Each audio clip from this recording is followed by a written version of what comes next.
مفتی صاحب کے official channel مفتی طارق مسعود speeches کو سبسکرائب کریں۔ میرے بھائی کہتے ہیں آپ ایک وائرل کلپ ویڈیو ہوا جس میں آپ یہ کہہ رہے ہیں کہ عید کا چاند نظر آنے کے بعد رونا دھونا منسوخ کر کے عید کی خوشی منانی چاہیے، جس میں اس بات سے اکثر بیشتر لوگوں کا اعتراض ہوا کہ مفتی صاحب نے رمضان کی بے ادبی کی اور ولدائے رمضان کی گستاخی کی۔ میرے ایک آفس کے کلیگ نے کہا کہ اس پہ بہت بحث کی، تو اس کا کہنا ہے کہ جب عید کا چاند نظر آتا ہے تو لیلۃ الجائزہ شروع ہو جاتی ہے۔ لیلۃ الجائزہ میں جتنے بھی بزرگان دین غم منایا کرتے تھے کیا، جبکہ مفتی صاحب نے اس کا کانسیپٹ ہی ختم کر دیا، یعنی بزرگان دین غم مناتے تھے۔ بھائی یہ جو لیلۃ الجائزہ ہے نا، یہ کوئی صحیح حدیث نہیں ہے اس بارے میں کہ عید کی راتیں عبادت کی راتیں، اس بارے میں روایات تو ہیں مگر کوئی مستند روایات نہیں ہے۔ بعض لوگ کہتے ہیں امام ترمذی نے اس حدیث کو حسن کہا ہے، تو اس پہ بڑی ہمارے لمبی چوڑی تحقیق ہے۔ امام ترمذی بعض دفعہ تسامحاً ضعیف حدیث کو بھی حسن کہہ دیتے ہیں، تو امام ترمذی کے حسن یا صحیح کہنے کی بڑی ویلیو ہے، اس میں تو دو رائے نہیں ہے۔ ایسا نہیں کہ امام ترمذی کسی کو صحیح کہہ رہے ہو تو آپ کا ان کا صحیح اعتبار نہیں، لیکن بعض دفعہ وہ دوسرے دلائل سے ثابت ہو جاتا ہے کہ یہ حدیث مضبوط نہیں ہے۔ تو یہ جو عیدین کی راتوں کی عبادت کا مسئلہ ہے نا، عیدین کی راتوں کی عبادت، اس میں اگرچہ بہت سے حضرات اس کے قائل ہیں کہ یہ عبادت کی راتیں ہیں، لیکن صحیح مضبوط بات اگر آپ دیکھنا چاہتے ہیں تو اس بارے میں کوئی مضبوط روایت نہیں ہے۔ اچھا، بعض لوگ کہتے ہیں فضائل میں ضعیف حدیثیں بھی چلتی ہیں۔ بالکل، فضائل میں ضعیف حدیث بیان کرنے میں کوئی حرج نہیں ہے، لیکن وہ فضیلت جو پہلے سے صحیح حدیث سے ثابت ہو۔ مثال کے طور پر فرض نماز کی فضیلت قرآن سے بھی ثابت اور حدیث سے بھی، تو اب اگر فرض نماز کی فضیلت میں کوئی ضعیف حدیث بھی بیان کر دی جائے تو کوئی حرج نہیں ہے، کیونکہ ایک عمل پہلے سے ثابت ہے۔ لیکن عید کی رات کو عبادت کی رات قرار دینا، یہ صرف اس کا فضائل سے تعلق نہیں بلکہ اس کا مسائل سے تعلق ہے کہ یہ رات عبادت کی ہے یا نہیں ہے۔ یہ ایک شرعی مسئلہ ہے، شرعی مسئلے کے ثبوت کے لیے مضبوط حدیث چاہیے۔ ایک بات تو یہ ہو گئی۔ دوسری بات یہ کہ یہ جو عیدین کی راتوں کو عبادت کی رات کہا جاتا ہے نا، تو شریعت کا ایک اور اصول ہے کہ اگر کوئی حدیث کسی متفقن علیہ اصول سے ٹکرا رہی ہے اور وہ اصول بھی قرآن و سنت سے مضبوط دلائل سے ثابت ہے، تو پھر اس حدیث کو قبول کرنے میں اور زیادہ احتیاط سے کام لیا جائے گا، کیونکہ ایک اصول سے ٹکرا رہی ہے۔ اصول کیا ہے کہ رمضان جب ختم ہوتا ہے نا تو اگلے ہی دن کیا شروع ہو جاتا ہے؟ عید کا دن۔ اس دن روزہ رکھنا حرام ہے باقاعدہ، یہ بتانے کے لیے کہ روزے کیا ہو گئے؟ ختم۔ اب آپ اس میں ایک دن ایڈ کرو گے تو یہ زیادتی کر رہے ہو آپ۔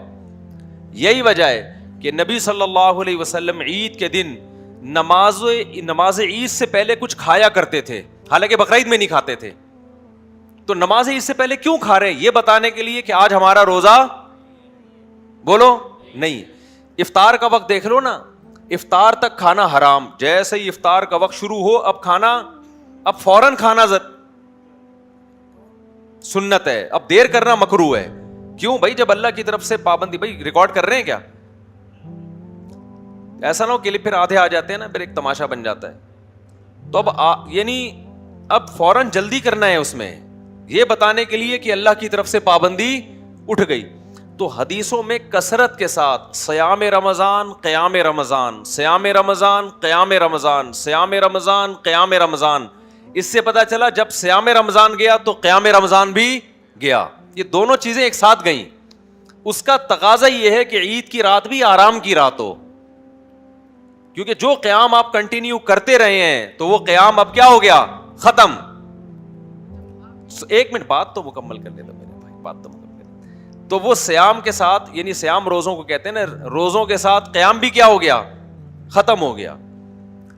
تو یہ نہیں ہوتا کہ ایک چیز ختم ہوئی ہے دوسری ختم نہیں ہوئی، تو پورے لوازمات کے ساتھ رمضان گیا۔ اب عید کی رات اصولی طور پر تو ہونا یہ چاہیے کہ جیسے سیام رمضان میں عید کا روزہ حرام ہو جاتا ہے تو ایسے قیام بھی اب مکروہ ہو جائے، اصول کا تقاضا تو یہ ہونا چاہیے۔